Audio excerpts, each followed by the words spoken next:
నీ సమయం నీ చేతిలోనే ఉంది. ప్రేమతత్వం ఛానల్కి స్వాగతం.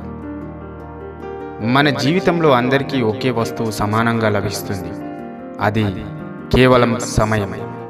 ధనవంతుడైనా పేదవాడైనా చిన్నవాడైనా పెద్దవాడైనా ప్రతి ఒక్కరికి రోజుకు 24 గంటలే. కానీ విజయవంతుడిగా మారేది సమయం ఎలా వినియోగిస్తున్నామో దాని మీద ఆధారపడి ఉంటుంది. నువ్వు సమయాన్ని వృధా చేస్తే సమయం నిన్ను వృధా చేస్తుంది.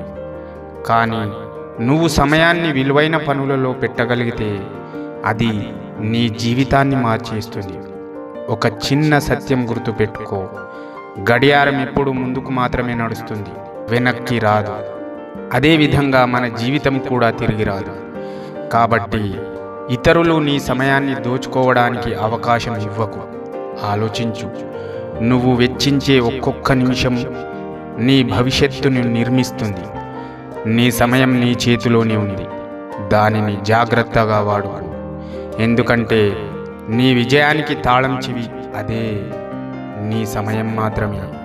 నీకు అనవసరం లేని విషయాల జోలికి వెళ్ళి నీ సమయాన్ని వృధా చేసుకోకు. ఆ వృధా చేసే సమయాన్ని మహాత్ములకు కేటాయించు. జ్ఞానాన్ని సంపాదించు. ఆ వెలుగును పంచు. మహాత్ములను వదలకు. సమస్యలు తప్పవు, అవి నిన్ను పరీక్షించుటకే. అలాగని నువ్వు వెళ్ళే దారి వదలకు. సమయాన్ని వృధా చేయకు. ఈ యొక్క స్టోరీ నచ్చినట్లయితే లైక్ చేయండి, షేర్ చేయండి, తప్పకుండా కామెంట్ చేయండి, సబ్స్క్రైబ్ చేయండి.